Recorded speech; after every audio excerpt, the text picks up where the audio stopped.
Hello there, Gentleman Joe here. Today we're putting a 4-inch Wicked Customs lift on a 2020 Ram Cummins. So we are under the driver's side at this current moment, and I took the stock suspension off already. So we're about halfway there. It's now time to put everything in. We got the parts back in from powder. I spent like 3 days doing a rock light install. So we're at the first step here, which is take one of these sleeves and put it on a hole in the frame. There's a hole here on the frame, and we need to ream it out. So I need to take a drill and make it so this can be pressed all the way through the frame. Massive pain in the ass, but this is one of the harder parts. So they tell you to use a die grinder. I don't have one. This worked on the other side.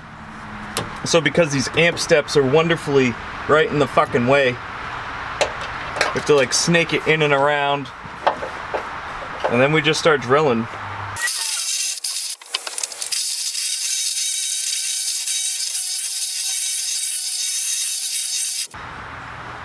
Now I might have reamed that enough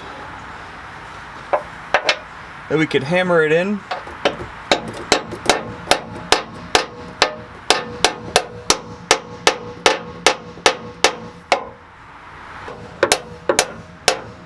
There we go.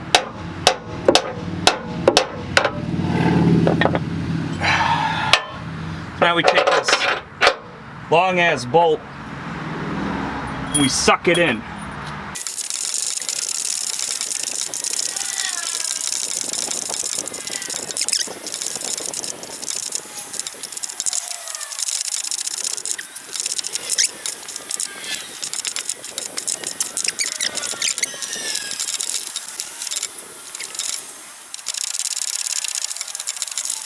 Now we can take our drop bracket here, slotted on the inside of whatever pocket. So if it's slotted on the left, it's the driver's, slotted on the right, it's the passenger. So we can send this up now. And as you can see, it's nice and smooth. And we want to put the bolts in just real quick. Put this up in the hole we reamed.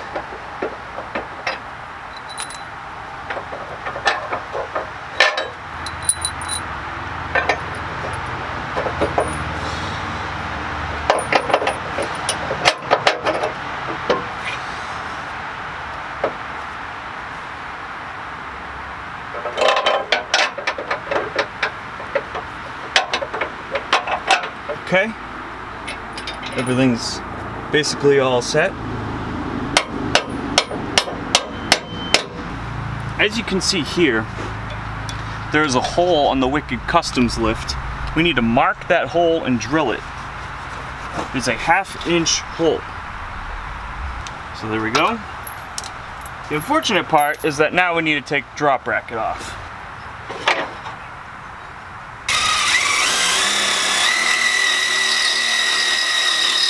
Can add the frame bracket now that all holes are drilled and reamed.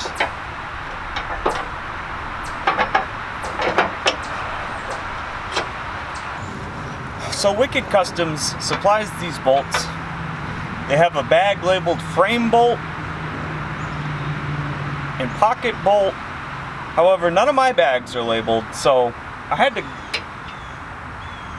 take a guess and do as best as I could, but they tell you to put everything in and to wait to tighten it so you can put the radius arm in. So I put the sleeve in the old radius arm pocket, which I'll show you as I install the passenger side from a different angle. I put in the hole, the bolt for the hole we had to drill, and the upper frame bolt, which I don't think you can see. So let's hop on over to the passenger side and I'll show you how to do that.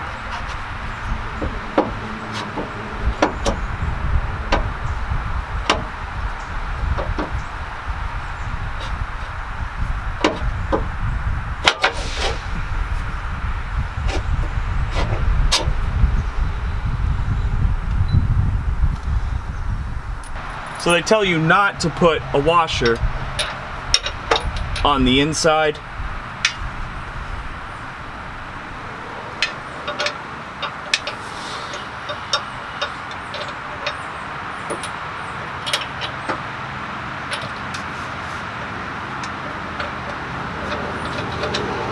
It is a very,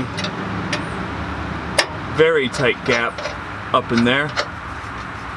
So that one is on successfully. Very good. And we leave it loose for now. This bolt,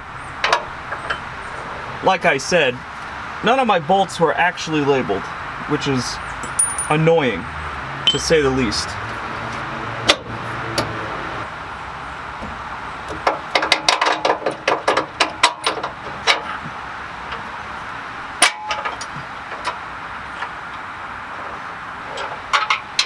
And these bolts are a CH too long. I don't know if they built this for just an earlier Ram and then this cross member changed, but I'm guessing that's probably the case. So there we go, and I just need to get our 1/2" bolt for that.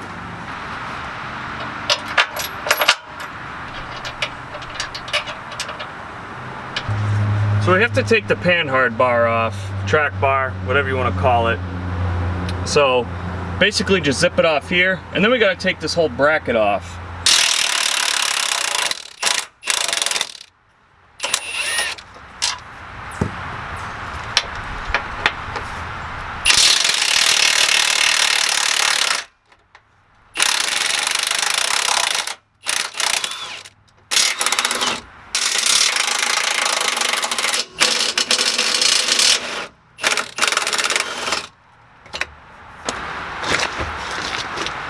Now that we're on a flat angle, we might be able to just take this off.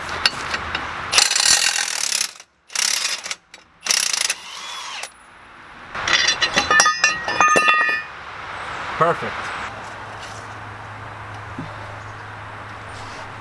Now we're ready to put the radius arm back on, I think. Alright. So we kind of have to like push the diff up and out of our way right now. I didn't disconnect it because I didn't think I needed to. And plus that would probably make things actually a little harder for me. So we're going to take the radius arm.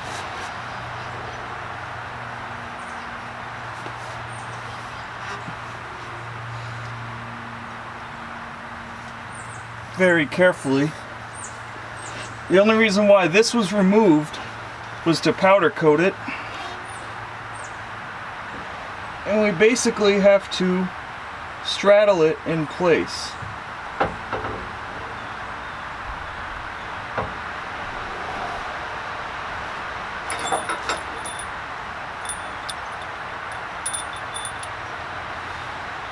So to help me for now,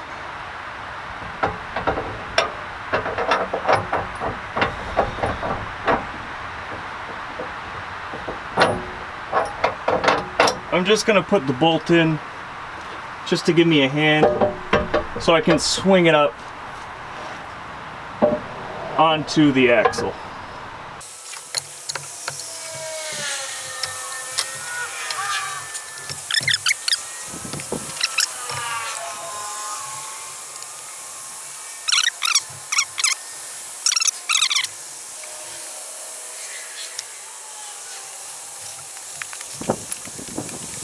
You can see right here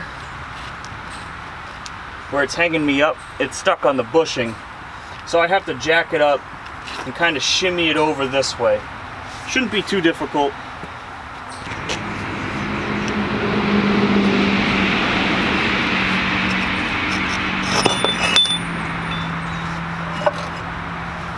And as you can see, once the chock was removed, we were able to rock it back into place.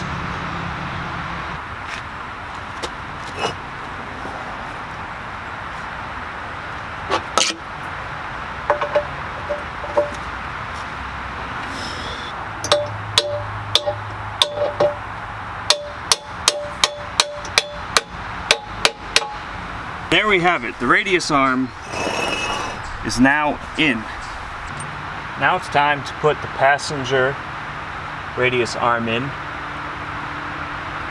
This should be relatively easy now that the axle is able to free float. We can kind of get it in where it needs to go.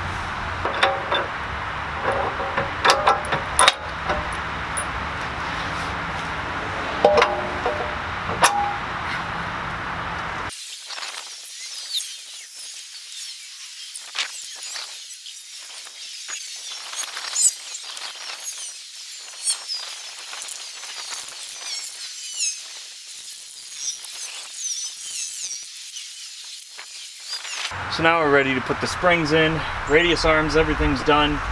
It's literally just the spring and the shock. The spring is incredibly easy. So what Wicked tells you to do is to cut off the indicator for the spring isolator, and they tell you to put it with this piece on the inside, so then this up here is like that, and this big old spacer just pops into the isolator like so. So I think I'm gonna have to jack the truck up some more.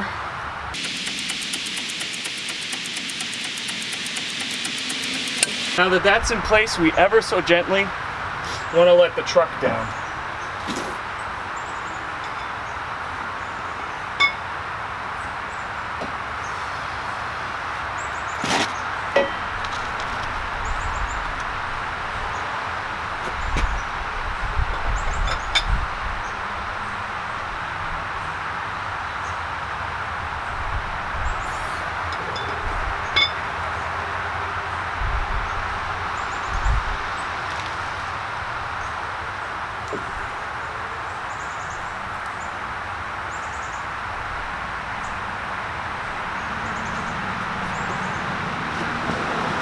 Now that everything's lined up, we can release it entirely.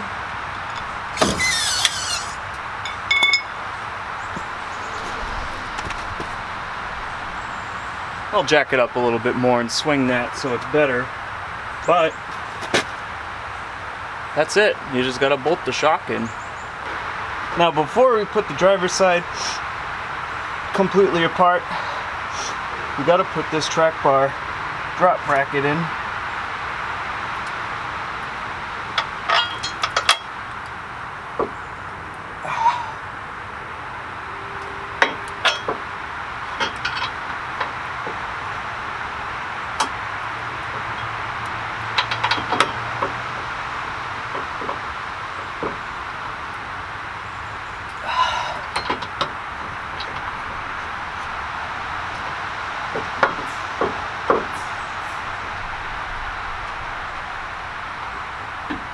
The instruction said using the stock mounting, but their drop bracket is not drilled and tapped. So we'll have to use hardware they sent us for these two outmost screws. So there's really no easy way to do this. Wicked Customs says that if your tire is out on the driver's side, to install the cam facing the engine, the offset cam. So that's what I did. And then I jacked the truck up. So this is before putting the spring in on the driver's side. I jacked the truck up and I made it, this is still loose, but I was able to sink these cams in there while hammering on the track bar to get these offset cams in. Otherwise, you'd have to kind of get a dolly and move the whole axle. It's kind of difficult to do, but if you know your way around a wrench, it's not too bad. And the last thing we need to do is put in the spring, front sway bar, and this lift is done. Hello there, Future Joe here. So I figured I would let you in that some of the footage for this video got corrupt, and I didn't want to exactly throw the project away. So I got to the part at the very end where you install the shocks and the driver's side spring, and all of the rear lift footage was lost as well, which is extremely unfortunate. However, if this was a project that you were gonna think about tackling, I figured I would at least show this much of the project and let you know that it's really not that difficult to do by yourself if you have the right tool. As always, I thank you for the support. If you have any questions, put it in the comments. I'll be here to assist in any way that I can. The unfortunate thing about this lift is that Wicked Customs didn't give us any torque spec. So I kind of had to guess and look at manufacturer specifications for each thing and figure out how to tighten it down. And a lot of the space in there is pretty cramped. It's not too easy to get an air gun or torque wrench or an impact driver in there, so you kind of have to go for it and then find the right angles to do it. It's difficult, but it's also doable at the same time. AJ, thank you for letting me work on your truck. It was a good experience for me. I've worked on lifts like this before, but nothing this new and nothing with this much powder on it. So that was cool. That was a fun experience. It's nice not working on crusty, rotten shit boxes all the time. So this brand new Cummins, being able to lift it was very nice and very easy to work with. Thank you so much for watching this video. I hope you enjoyed it, and stay tuned for more projects like this and other things like it. Thanks.